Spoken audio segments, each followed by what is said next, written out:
Servus and welcome. Today we have a look at the game mode Wenz. It's all about the Unters this time. In contrast to a Rufspiel, a Wenz is a 1v3, so you play alone against all the other 3 players at the table. And thus your points are only the one tricks you win, whereas the points of the opponents are the tricks combined of all the 3 other players. First of all, let's have a look what cards are trump cards in Wenz. And you see these cards on the table right now. It's just the 4 Unters in acorns, leaves, hearts and bells. For the trump cards, the Unters are the only 4 trump cards in the well-known order, as you might remember from the Rufspiel. So the Unter of acorns is higher than the one in leaves, is higher than the one in hearts, is higher than the one in bells. It's just the same order like in the Rufspiel. Not like in the Rufspiel where you had like 14 trump cards, here it's only 4 cards. I guess you're asking the question, well, what will happen to these guys? Well, these cards are now suit cards. So let's remove the Unters for now. And let's have a look at suits. As you might remember, this is the order of suit cards in any suit. So for this example here it's acorns, however in leaves, bells and hearts it's the same. So this is the order of the suit cards. Now the ober comes into play at a special position based on its point value. As you might remember, an ober is 3 points, a king is 4 points and 9, 8 and 7 are 0 points. So that's why the ober moves in between here and takes this position. So, to sum it up, the ober in a suit is beaten by the king. So, if there's a trick round opened in acorns, and for example it's opened with an 8, and then there comes the ober is of course higher than the 8. However, if then there comes either of these 3 cards, they are all higher than the ober. So it's just a suit card now. Also be aware that the suit of hearts are also suit cards now. They are no longer trump cards. So they are the 4th suit, so to speak. And we have a total of 4 trump cards and 28 suit cards. So now let's have a look what are good cards for Wenz. Of course, it's always good to have 1 or more Unters in a Wenz, but the Unters are not enough. And for example, if you got these 4 Unters and this as your 4 additional cards, I guess you won't really think about playing a Wenz. Of course, you can take any trick with the Unter. For example, if leaves is a trick round, then of course an Unter can just take the trick. However, what are you doing with these cards? In a Wenz you can actually calculate really well what tricks you might win or lose. Since there are only 4 trump cards in total in the game, it's really easy to determine if you or the opponent got an Unter and how many there are left. So let's create an example. So imagine you've got the following cards in hand and you are sitting on position 1, so right after the dealer. You would be the first one to start a trick round. And with that hand, you actually have a really good hand for playing a Wenz. Why is that the case? So let's have a look in detail. So the 2 Unters are the higher ones. So you're missing the other 2. Let's pick them up. So these are the remaining Unters, which might be anywhere around the table. So with these 2 Unters remaining, what could happen actually on the table? There are 2 options. Option 1 is they are distributed. For example, the player to your left has 1 and the one to the right of you has 1. But it could also be the case that they are stick together at 1 player. And this is the worst thing that could happen to you with the Unters. So what you would do in a Wenz is you would, of course, first of all announce that you would play a Wenz, and once it's agreed that you do, you would, as the first one to play out in a Wenz, you can start by playing one of your Unters, and just like in a Rufspiel, you're forced to play a trump card if a trick round is opened with trump. And this is the case here, And since there is a Unter from the player, the other players have to put their Unters as well. And if they don't have any, they have to put a suit card like here. And here at the end, there comes the last Unter. And with that, there are already all trump cards gone, except your Unter here. And this leaves you in a really good position. Because what you could do now is, let's remove the trick here. You could calculate your remaining cards. And based on that, you know, well, there ain't no higher cards than your Unter, then your ace in leaves, then your ace in bells, then your 10 in bells. And the only really problematic cards are your cards in the suit of heart. So what would you do? Well, in this scenario, you can actually just start and play out one of your suit of heart cards and just look what happens.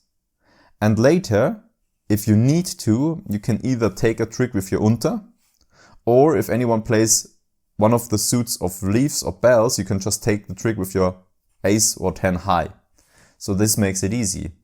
If someone is playing acorns, you still have the option to throw away one of your heart cards, depending on which cards already passed in the trick round of hearts previously.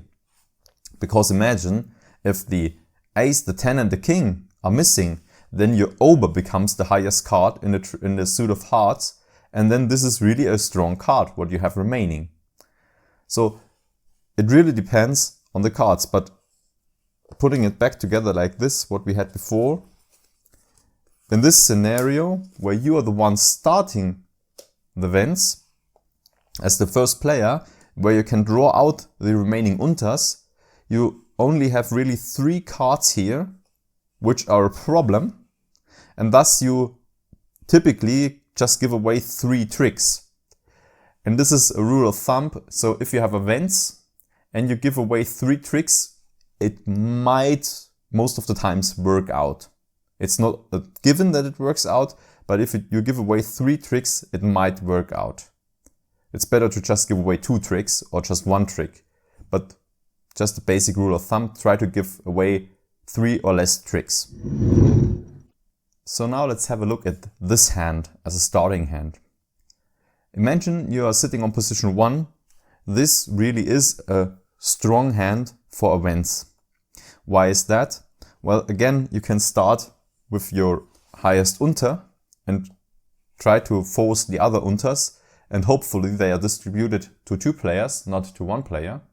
In that case, you are very much likely to win the Wenz, because you can just then go ahead and play down the suit of bells, and there's really nothing they can do because there are just 2 remaining bell cards, which is the king and the 7. And if you start your second trick with the ace and your third trick with the 10, the king and the 7 are forced to fall into this trick rounds, which just keeps these cards as the remaining cards, and thus you can really easily win this Wenz. However, if you have the same cards and you're sitting in position 2, now it gets a little bit more difficult, because what could happen is, well, someone can start the trick round with an ace in hearts. And for the first trick, you can get away with, okay, it's the first trick, I don't want to take it with my Unters, so I'm passing because I can't follow the suit. And then the trick goes around with I don't know, something like 24 points. However, then the player again to your left is opening up the trick round, and maybe they play again hearts, I don't know. So here comes another heart card. And then you're in kind of a bad position, because you have to think about, well, do I take this trick or not? And imagine if you now take the trick, and if it's okayish and it goes around and no one is wanting to win over the trick, like this, well, you win the trick. And now, what of course you can do is you can try to draw out the Unters. However, imagine if the Unters are now not distributed to 2 players, if they are stuck to the player to your left, for example. Well, in that case, I guess you're kind of up, yeah, because you can't really do anything about it. And if this player doesn't take the trick but just passes away and the other two guys just put in no value cards like something like that, then of course you win the trick with 4 points in it, but it's not really of much value, because now what can you do? The only thing you can do is, well, you can play of course your ace and bells, and somewhere around the table, anywhere, the king has to be put into this trick, but the player to your left still has the unter, right? And then imagine the other card comes here, and like the fourth player gives points into the trick as well. This trick is now for the enemy. And remember what I said previously. So let's just remove these 2 cards for a second, and let's have a look at this trick. So there's 4 cards in the suit of bells. There's the 5th, the 6th, and the 7th, and these are all the suit cards and bells that exist. So the thing is, if this happens, you won't take any more tricks. The remaining tricks will go to your opponents. That's a problem, right? So this is why it really depends on where are you sitting at the table, with which cards, because as you have seen, the same cards work on position 1, however on position 2, these cards do not work. So a Wenz is not only about having the right cards, it's also about sitting at the correct position on the table. This is what you need to keep in mind. Always evaluate, well, can I take the trick? Do I have a good follow-up for my tricks later? And do I have enough trumps? And what happens if the unters are distributed or if they are stuck together? This is really important at the Wenz. So to wrap this up, let's have an exemplary game of a Wenz. This is our hand. We have 3 unters.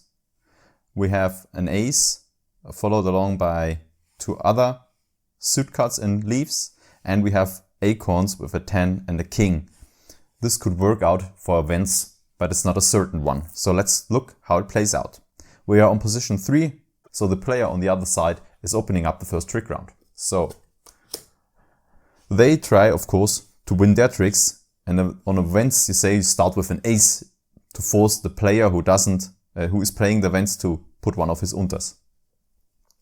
So the player to the right hand side already gives in additional points. We win the trick with the unter, and then this is our first trick. So just to recap, it's an ace, a king and an unter. This is a total of 17 points, and this trick is won by us. So what we do now is we play our highest unter in the hopes that the other players are thinking, well, might be the case that he got both, so we have also the unter and acorns, and thus we hope that they don't put in points into this trick. So the first player already doesn't have the unter, but he's expecting there to be the high unter at another player. The second player goes along with the first player, assuming, well, if he's putting in points, I'll put points as well. And the last player, as we already knew because we only have this unter and there's a total of 4, wins the trick with the unter and acorns. So we lost this trick. And this was a total of 25 points. So let's put the trick aside to the other team. Now the player to the right hand side is starting the trick round. And as you might remember, in this trick there was the 10 in leaves, so we can win this trick already with the king. Then the other player is putting in some points, hoping that, well, maybe the ace is at the other player, but we know, because we have the ace, that it's not there. And this player, of course, puts in a low leaves card. We win the trick again with 7 points. And now we have to start another trick. So what we know now is the unter is a highest card because it's the last remaining trump card. The ace in leaves is the highest card because there's only the ober in leaves remaining. The 9 can't win the trick yet. However, if we pull out the ober with the ace, the 9 is also a high card. This leaves us with the acorn cards, and thus we try to force the ace because it's the last remaining card higher than the 10. So what happens here is, well, the player is smart. He passes on this trick because there won't be an ace to be seen. And this is a typical tactical approach to pass on a trick if you think that the player got the 10, like we do here. So we win this trick. But now what can we do? Well, we know we will lose this 10 anyways, so I will rather lose it now, where there are still acorn cards remaining on the table. And then there comes the ace. There also comes points, because this player doesn't have acorns anymore. And this player still has an acorn card and wins this trick is won by the opposing team. So let's put this trick aside over here. And then the player here starts the next trick round, where there comes bells from all players. We don't have bells, so we can put in the Unter here, and we win this trick.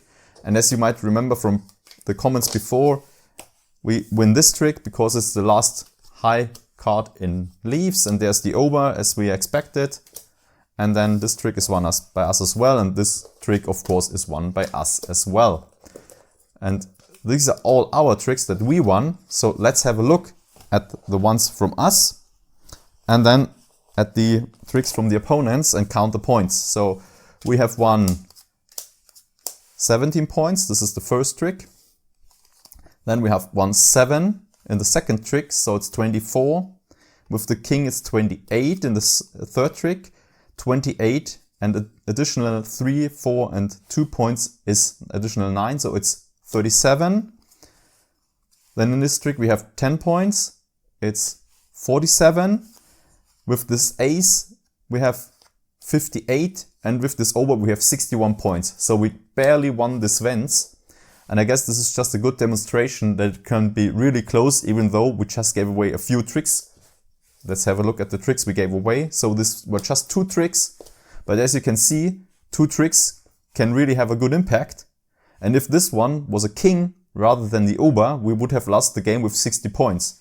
So it was a close one, but I guess it was a good example with what cards you can actually play and win a Wenz. If you have any questions about the Wenz, leave them down in the comments below and I will try to answer them.